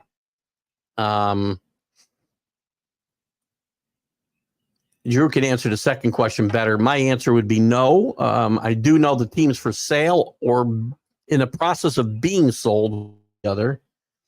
And they do want a new stadium. That stadium's not that old. I don't know how many. Well, I guess it's 30 years old, right? But I like Keenum Yards. Why do you need a new stadium? I don't think they're moving. I don't think. But listen, the Orioles, Kenny, I know you like to root for the Orioles. The Orioles, right now, to me, might be the favorite in the AL East. And Drew and I will, next month, definitely put together our Major League Baseball preview show as well. So there's my answers. Drew can answer for himself. Great move for the Orioles. Getting Corbin Burnes, for the fact that he's a really good pitcher, will be a really good pitcher for them, and he keeps them away from the Yankees. and the other top teams in the AL East. I can't think of a starting pitcher I want the Yankees to bring in. I'm willing to give the kids a shot. Clark Schmidt, I think, will take another step up this year. He had a really good stretch last year. You look at his overall numbers, and they weren't great. But if you watch him pitch last year, he grew as a pitcher a lot. And I think he will take another step forward this year, assuming he stays healthy. And then let's give the kids like Warren maybe a shot in spring training and see what happens there. But this is a guy I would like to have had my team in Burnes. And as far as they are going to be sold, which is probably good for the Orioles. Jeff Passan reported the Cubs signed Chapman, but never saw anything else about it. It's a great point. I thought he signed. Drew's probably got a comment somewhere. Let me look real quick. Oops. There it is. Let's find out. Maybe they were going to sign him. He actually officially signed with the Pirates a few days ago. Good luck. One of the biggest quitters I've ever seen around the Yankees. Don't ever bring him back to Bronx, please. So there's your news there. The spontaneousness of the show, however, during fantasy football season and the teams matchup, outcome standings, needs weekly attention to build rivalries. Don't disagree.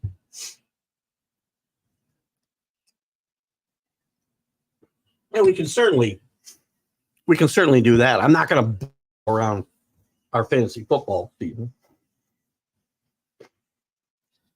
I'd be happy to, promote somebody to do a fantasy football show on one of the networks for sure. In fact, some of them do them on LTS. CA, you could do a show revolving around totally around our fantasy football league if you want. But again, I enjoy the fantasy football league, but I'm not going to spend a lot of time talking fantasy football. I just don't do it. I talk football, yes, and we talk mostly football during football season, as we've done today. But I'll be quite frank with you. I'm not going to spend a lot of time talking fantasy football outcomes, standings. I'll talk in generalities, but we're not going to put 30 minutes to fantasy football. That's not the kind of fantasy football player I am, or the kind of shows I care to do. But we can, I'd be glad to set you up to do one, to be honest with you. If you want to do that, we could do it through we could even do it through my StreamYard. If you wanted to do something, I'd be happy to work with you to do that next year for sure. Nick, Keith, bet you won't say a bad word about Farnsworth to his face. He'll knock you out. And we've seen it. He has knocked me out. No, you're right. Kyle Farnsworth is a bit of a volatile temper. And Nick, just to ease your concern, I never pick fights with anyone but old women and young children. I got it. If I don't have a 50-50 chance of winning, I'm not getting into a brawl. That's all there is to it. Yeah, I thought I'd see a Force 10. I'll give it another watch, though. I jotted down a couple. I'll check these out. CA. I knew Harrison Ford was in that movie. I watch everything Harrison Ford is in. Thank you, Drew. Drew confirms Harrison Ford was in it. I don't think I've ever missed a Harrison Ford movie. Harrison Ford goes all the way back to Apocalypse Now. His career got started really much earlier than I ever thought. Doesn't have a big part in that movie, but he is a lieutenant or something, one of the guys when they're going for orders before they head up the river. Flag football will be an Olympic sport in 2028.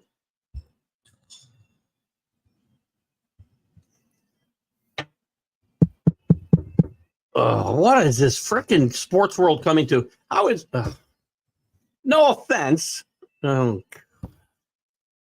guess I'll just give offense to all the flag football players out there. I don't care about flag football. Is it Olympic? Is it really an Olympic sport? And is it women? Is it flag football in general or just women Drew, because I thought or maybe it's a professional flag football league that with the women. I might be mixing up two stories. Am I upset that Dak is out? Where's Dak out of? He's out of the Pro Bowl? I could care less. What is he out of? What news have I missed about Dak Prescott? I wouldn't be upset if Dak was out of anything. But I don't see any news that says he's out of anything. I know they have a decision to make about his contract and an extension. But like I said, I mean, I'm not a Cowboys fan. I am a little bit of a Dak Prescott fan, but I'm very disappointed in his playoff results.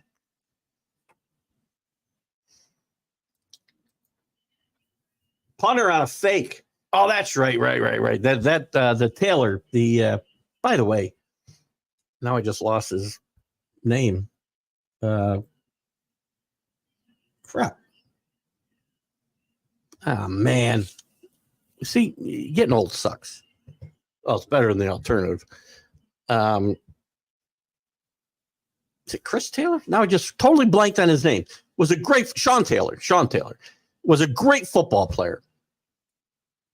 Great football player. It was a tragedy what happened to him. He was shot, if you don't remember. This is when Joe Gibbs' second time around, I think, with the Redskins. And this was growing into a pretty good football team, and he was a big factor in that defense. He got shot, I want to say during a robbery. I don't remember all the details off the top of my head. He shot in the leg, but which you wouldn't think was that big a deal, but I believe he hit a major artery and died, I think, a few days later. Very tragic story. Just got a Jared Allen Pro Bowl jersey for my collection. The Kansas City version, Rick? I guess it'd be the Minnesota version. Jared Allen, great player, by the way. Great player with both those teams. You know, it's funny. We talk about the differences between the Hall of Fames. I would think Jared Allen will be a Hall of Famer at some point, whether he is one or not, because the Pro Football Hall of Fame criteria just it escapes me entirely. When you have to elect X amount of people between this number and this number every year, I don't know how you're getting just worthy people. And that's so I don't mean a disrespect to Jared Allen, because I'd have to go back and, quite frankly, look at Jared Allen's career to have a better feel for how good a career was. I know he was a very good player, impactful player in his time. We got about a half an hour, 27 minutes left. I do have to leave on time today, guys, because I do have a plane to catch to Atlanta this afternoon. So we cannot go long today just for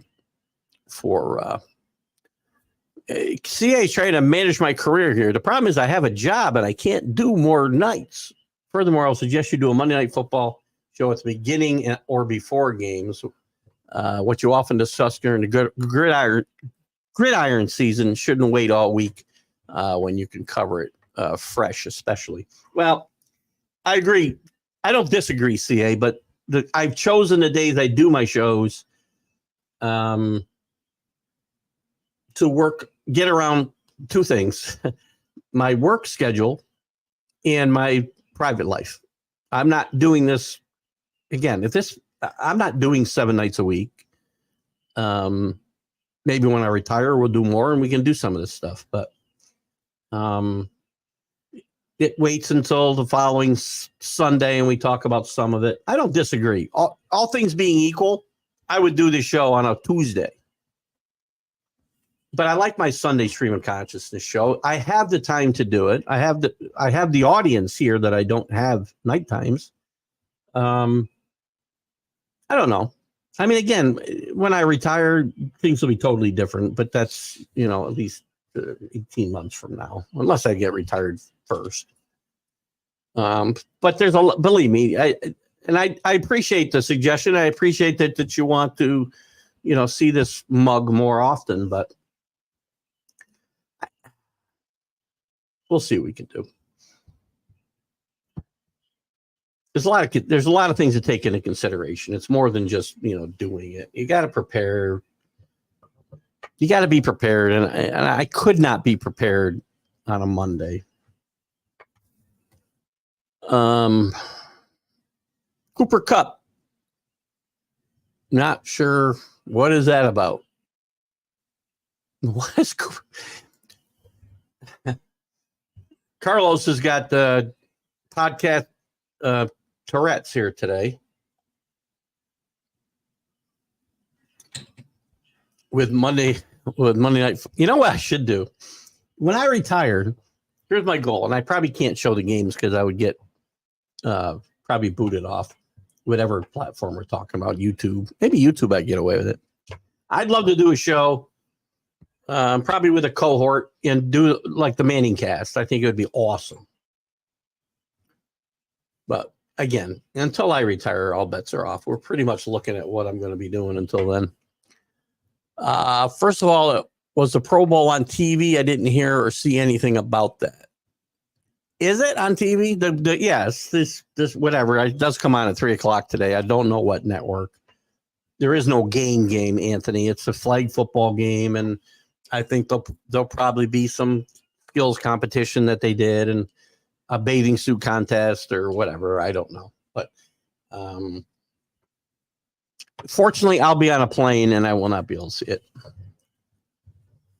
Kenny doesn't hate Dak, just not a winner in big moments. I can't argue that point. I really thought he turned a corner this year. He did, because he did come up in some big moments in the regular season, even games they lost. He came up huge in that Miami game, put them ahead in a position to win. The defense didn't hold Dan Quinn, this defensive guru. But shocking that Dan Quinn's defense gave up a game-winning drive with a minute and a half left. Dan Quinn, I don't get it. I just don't get it. So we're basically on the same page with Dak. I'm just probably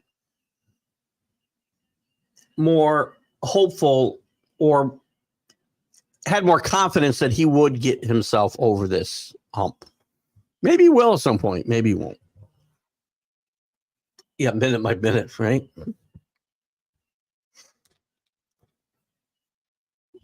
I just want to make it the next 18 months to get my retirement paper. Or is it not going anywhere? I didn't think so, especially with the composition of the new ownership group, Ripken, Grant Hill. This is good news from and stuff we can talk about Friday on the Friday MLB show too. Drew, make sure we talk about this topic because I had not seen the ownership group. I'd only known that they were up for sale and I had not read into it. This is there's some Michael Bloomberg, I'm sure, is the guy putting up the bulk of the money here. Ripken and Grant Hill, very interesting names to be involved here. Burnes is technically a rental, but with no ownership, they may be able to sign him to longer term. Maybe a rental, but very impactful for the season that we're going to be talking about coming up this season. Really impactful move in the AL East this year, for sure. Keeps them away from the Yankees, keeps them away from the Blue Jays.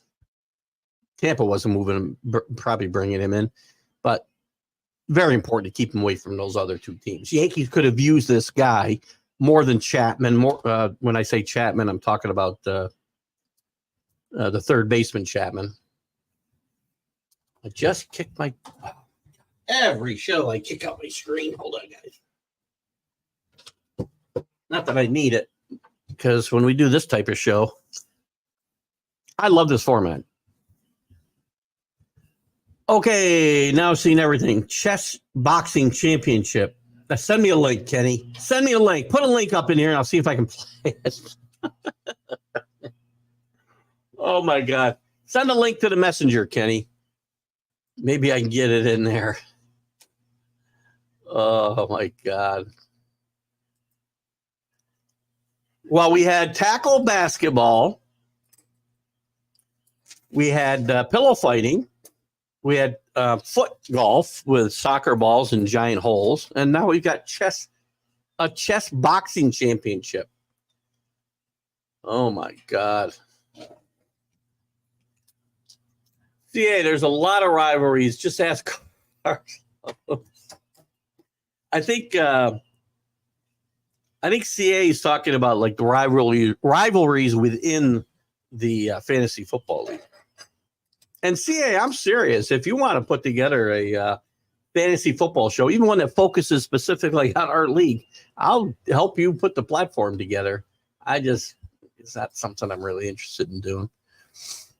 I think I know he was one of the stars of American Graffiti, and I think he did. I think Apocalypse Now, and Drew may have a better thought on this, but I think Apocalypse Now came out before American Graffiti. I'm not positive, and it was a small part he had, but that's the first time I remember seeing him. Naked women, flag football. Naked. Kenny, you're moving down the list of Perth grads and where they stand in the IQ contest. But Kenny's defense, I mean, it's already 10 o'clock and God knows what's going on out there already on the mountain. Alicia's back. Any thoughts about the Yankees claiming? Oh, interesting. Good thought. Matt Gage, who Alicia says graduated from brought up in Perth High School, went to Siena. I believe was a fairly high draft pick. He's bounced around. He's never really made it big. I know he's pitched with Toronto. He's pitched with Houston. Yankees claim him off waivers. I think he'll get a chance to make that bullpen as a left-hander because they lost Peralta, and the Yankees need they need some quality left-handed pitchers. Now, whether Matt Gage is going to fulfill that, I don't know, Alicia, because let me pull up his numbers here. He was born in Johnstown, New York, by the way. That's not what I wanted. I wanted the baseball reference. Where's my baseball reference? There we go. Matt Gage. So he's 6'3", 265 pounds, big guy. Throws left-handed, which the Yankees need, as I said, is Peralta's left, and I think he went to the Astros. Drew, you can correct me on that. He was drafted by the San Francisco Giants in the 10th round in 2014. As I said, he started at Siena on their baseball team. Had a really good career. He's never really, in fact, he didn't get to the majors. Remember, he drafted in 2014. Didn't make it to the majors until he got to Toronto in 2002. He pitched 11 games, 13 innings. Where are you? Why am I not getting the numbers that I really want here? Where's his ERA? Oh, there it is. No, that's not it. Don't you hate that? And they don't give me what I want. I want to see their projections for him this year as well. Why is it not giving me the normal stats here? That's not his. Actually, he didn't pitch bad with Toronto when he came up that year. Only gave up 6 hits in 13 innings, walked 6, struck out 12. I want his ERA, not his ERA plus. I don't really give a crap about that. There it is, 1.38. Last year, in only a couple of games with Houston, he only pitched 6 innings. He had a 2.70 ERA. So very small sample size there, Alicia. But let's see what they project him to do here this year with the Yankees. They project him to pitch 30 innings. We'll see. I think he'll get a chance in spring training because the Yankees still have some holes to fill in that bullpen, especially from the left-hand side with Peralta leaving. So great. Alicia, make sure you show up to the show more often because that is a great question, especially for us local guys. Neil says he wished Dak was out. Go to Atlanta or Tampa. You want to send him again? Here's the thing, though, Neil. I get it. You're tired of Dak. Dak's had enough chances in the playoffs, and he's not come through. I get it, 100%. Go to Atlanta. Go to Tampa. First of all, Tampa doesn't need a quarterback. They have one. Baker Mayfield had his best season of his career this year. and a pretty good season. Atlanta needs a quarterback. But who's going to be your quarterback? Who is your quarterback? If you were to trade, and Neil, I hope you're still here, and you can get this comment in here in the next 15 minutes, because I got to get out of here on time. If you trade Dak, just pretend. Well, this is a pretend world, and it's not going to happen. They trade Dak to Atlanta. Who's your quarterback? You're going to get Atlanta's first-round draft pick, I'm sure. Don't know what number that is off the top of my head, but it's not that high. It's in the middle of the pack, I think. 6 and 10. Maybe it won't be that bad. You're not getting one of the top 3 guys. So tell me, who's your quarterback? Do you go sign Kirk Cousins? Is that your plan? You'll have competition. So there's no sure thing that can be. But who would be, in this dream scenario you have, who would be your quarterback? And I'm okay with Cowboy fans or other fans saying they want to get rid of Dak Prescott, but you got to have a backup plan. Who is it? Finalists this year. Where am I? Oh, no. That's one of those. I get these comments every now and again. I just can't put it. Steve Arpello, welcome. Another Perthite. The Perthites are, guys, keep spreading the word. We love having the Perth guys here. Welcome, Steve. Hope you're doing well today.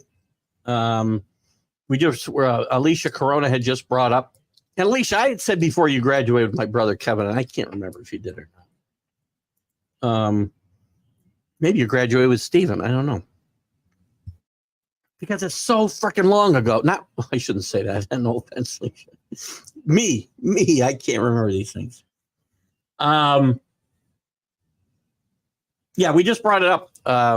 Stephen, Alicia had brought it up, and I say Alicia Corona. I'm sorry, it's Alicia Corona Wilson.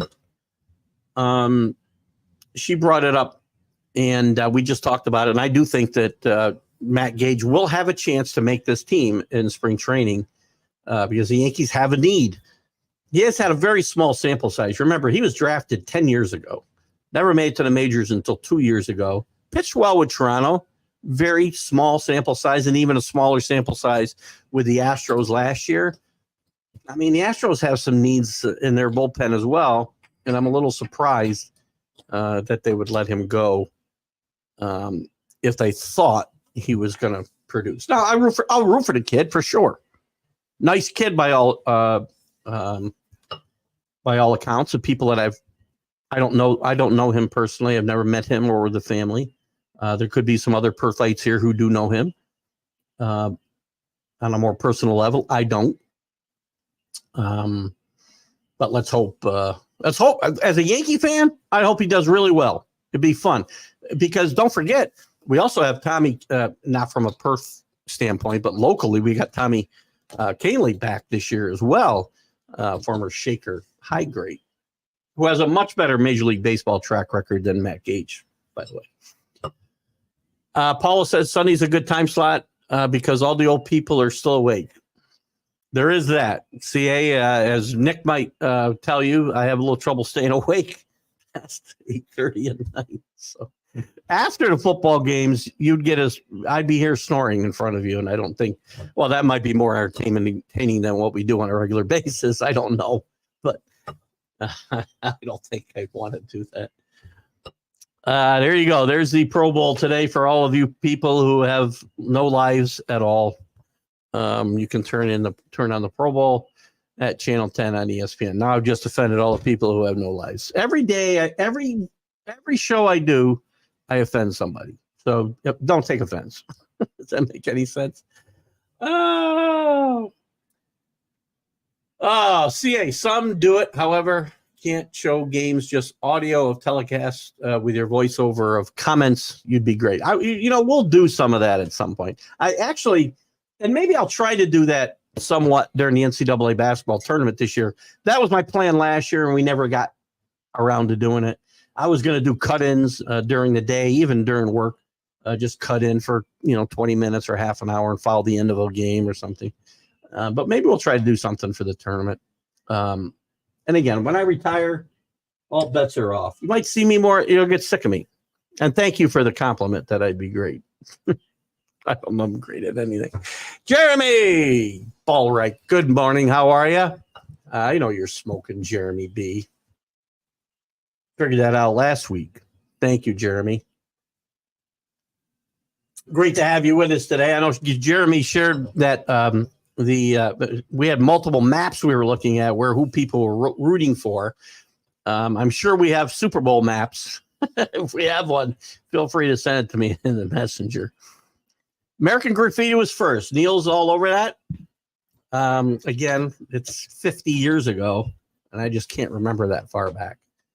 It's funny because I would have, if we had a bet, without me looking, I would have bet Apocalypse Now was first. By the way, as far as movies go, American Graffiti is a good movie. Apocalypse Now is a great movie, and it's one I watch over and over and over. I love Apocalypse Now. A little dark. He did the Johnstown card show and signed autographs. I assume we're talking about Matt Gage. Listen, I hope those autographs end up being worth something. He's 30 years. He's only 30, right? I think. Is that what I saw here? Some guys, especially lefties, don't really mature and get it until later in their career. Let's hope Matt Gage is one of those guys. I'm going to hope that. As a Yankee fan, I got no reason to root against him. Oh, what do we got? 8 minutes left, guys. Father waited a few years before we saw Apocalypse Now. We were too young. Yeah, I didn't see it. I don't think I saw Apocalypse Now when it came out. So when I say I saw it no, I didn't. I probably saw that. I was probably 17 or 18 when I saw it, not when it came out. Very dark movie, but I'm telling you, a classic. American Graffiti, Apocalypse Now, 1979. Then I did see it when it came out. Boy, I am Drew. Thank you. I can't believe Apocalypse Now was 1979. I would have bet it was like 74. Well, there you go. I probably did see it in real time or when it first came out. Great. Again, classic movie. If you don't like dark movies and probably showing what life was like in Vietnam at that time, or not 1979, but the time the movie is based, probably not for everybody, but I thought it was a great movie. Romo back to the Cowboys, comeback quarterback of all time. You got a better chance of Tom Brady. By the way, the stories I mentioned this last week. I should open the door on another thing. The story is, and it seems to have some legitimacy, that before this season, Kyle Shanahan, imagine how things would have played out differently, possibly, went to Tom Brady and asked him if he would play one more season, and he went as far as to talk to Brock Purdy about his plans if Tom Brady were to say yes. We're going to find out, and I don't want to get another whole topic into discussion because we don't have time. We're going to find out a lot about Brock Purdy next week. I think we found out a lot about Brock Purdy. He is a good leader, and he comes up with big plays, even with his feet. So Neil's backup plan is trade Dak and sign another quarterback who's had no success in the playoffs. Kirk Cousins. Again, I like Kirk Cousins. Good quarterback. How is he an upgrade over Dak if the only thing you want to do is win in the playoffs? He's not an upgrade. You got a quarterback. You got the same guy right now, basically. I think a more talented Kirk Cousins than Dak myself for the regular season. You got two guys who've never done anything in the playoffs. You got people at the Giants last year. Didn't Dallas pick up? Oh, they do have Trey Lance. That's a good point. I noticed Neil did not jump on Trey Lance. They also have the other guy who did pretty well. Oh, is that where you said Cooper Kupp? It wasn't Cooper Kupp. It was Cooper Rush or something. Can't remember that guy's name. I think they're ranked now, Neil. If I'm not mistaken, when I did the sports huddle this week, let's take a quick look. I think they're ranked now. Nope, sorry, they're just short. They were 26 this week. They keep playing like they're playing. They'll be ranked soon. They're playing really good basketball. The SEC's, I think, have had a resurgence this year. Ole Miss has played well. Kentucky's kind of back to where they've been in the past. Georgia's better. Alabama now is gotten on a run after a tough non-conference schedule. We'll talk more about it the next time we have a college football huddle or college sports huddle. Travel safe. Thank you. Be careful in Atlanta city and can be dangerous. We're downtown. We should be fine. I'm staying right next door to where the trade show is, so I don't have far to go. I'm not going to stray too far from there. Lefties frequently take longer than righties to develop. Agreed, Drew. I don't know why that is, but they do. Didn't Harrison Ford start in Debbie Does Dallas?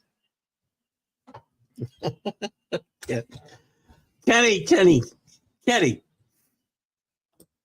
This is our last official show for 3 weeks, and we can't end on that, can we? I will find some time, guys, from the cruise ship to come on. We'll try to do Sundays.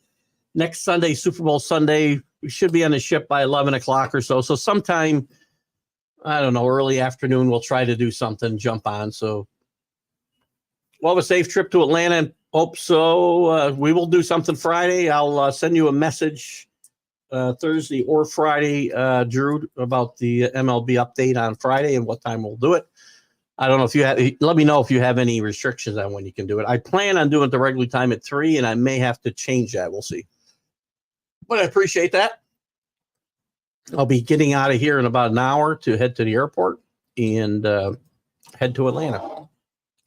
Thank you, CA. Appreciate it. Appreciate everybody coming in today, as always. You guys, Sundays have been awesome. It is so easy for me to do this show on Sundays now. I love it. I know CA wants to see a little something different. We'll put something together for CA. And maybe CA will do some of that fantasy football stuff. We'll see if we can wrangle him in that. Maybe the Cowboys should bring back Debbie. You're killing me. You're absolutely killing me, Kenny, today. Hang on. Let me start the music, and I'll get back to Kenny's comment. It's Kenny again. I'll give a good trip. By the way, Atlanta this week. I'm home for 2 days, and then we're off for a cruise for 2 weeks. 2 weeks. I can't wait. Oh, my God. Thank you, Steven. You have a great Sunday. Guys, enjoy the football, the pro football today. I'm just kidding. Nobody's going to watch it. If any of you guys watch it, send me a message and let me know how bad it was. Thank you, Alicia. Glad you were with us today. Great to have a new voice with us every Sunday. We have a lot of new voices on Sundays. You guys have been awesome, as always. Love the Sunday show. We'll see you sometime next Sunday. I promise you, Super Bowl Sunday, I will find a way to get on. I don't know how good the feed will be, but we'll do the best we can. You guys have a great weekend. Keith Engle for TGI Sports Talks. Sunday, Stream of Consciousness. We'll catch you later. Bye-bye.